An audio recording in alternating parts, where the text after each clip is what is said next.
Thank you. Good. Thank you, Dr. Danya. Now I welcome Dr. Siddharam.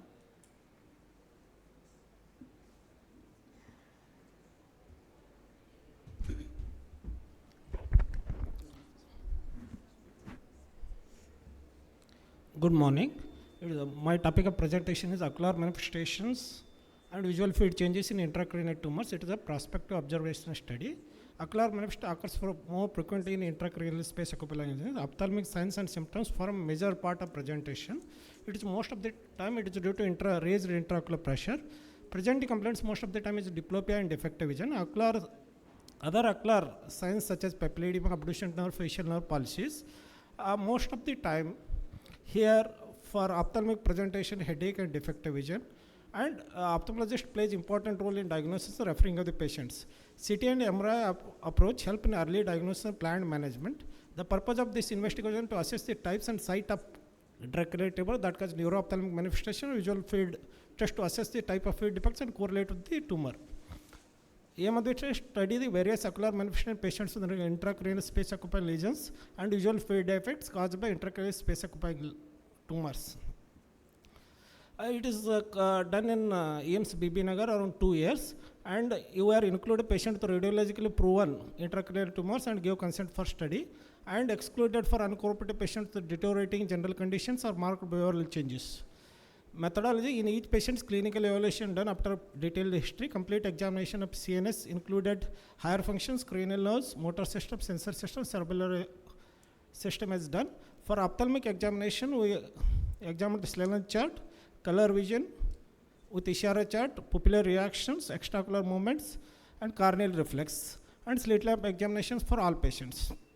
And these patients, we are recorded the visual fields by Humphrey perimeters. Totally, we included 78 patients. Most of the time, 30 to 40 years of the age, most common tumor was pituitary adenoma, followed by meningiomas, and in first decade, glioma and craniopharyngiomas. We are included, females is 46 patients and males is 32 patients.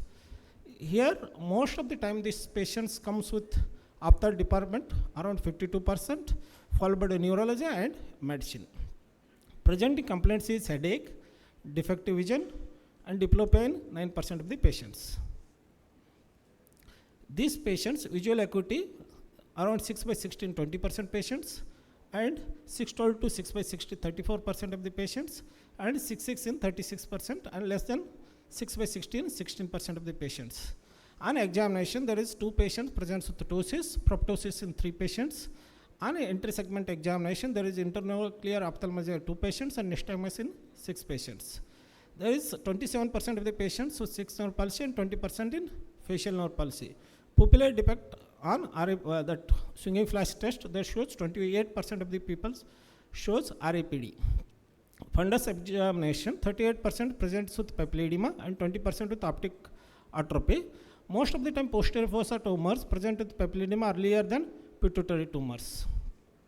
In our study, there is pituitary adenoma, comes around 25 patients, meningioma 20, craniopharyngioma L1, glioma 8, CP angle tumors 6 patients. Here CP angle tumors around 20%, perichiasmal tumors 24%. Visual defects, most common is bitemporal myopia around 20%, enlargement of blind spot 6%, peripheral constriction in 6% of the patients. Patients mostly in the age group of 30 to 40 years were affected regularly. This according to other studies done by Rao et al., which showed 52% incidence 3rd to 4th decade. 42% presented with headache, it was the most common symptom, and papilledema was usual common presentation with 6 nerve palsy. Out of 78%, 25% had pituitary adenoma.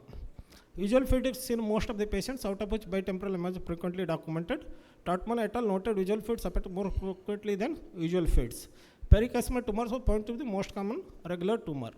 Conclusion: ophthalmic signs symptoms form a major part of presentation in patients with intracranial tumors, and these simple signs should not be missed as we are missing out of big diagnosis. Health education, complete ophthalmic evaluation essentially prevent it may lead to permanent blindness. These are my references. Thank you. Any question? Good presentation. How do you differentiate the headaches, the regular headaches from this kind of a headache? Usually this is continuous. Along with that symptoms, vomiting and some other symptoms we have to associations we have to consider, and we have to examine these patients. If any other association, we have to investigate for MRI or neurologist opinion. I'm just asking about just headaches. Like, like for example, we say that ENT problems, the headache is more in the morning. Eye problems, the headache is more in the evening.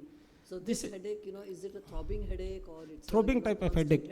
Throbbing type of headache and slightly continuous, madam. That will be like duration is around a month. It will be like throbbing type and slightly continuous. Thank you. Thank you. Thank you. Thank you. Thank you.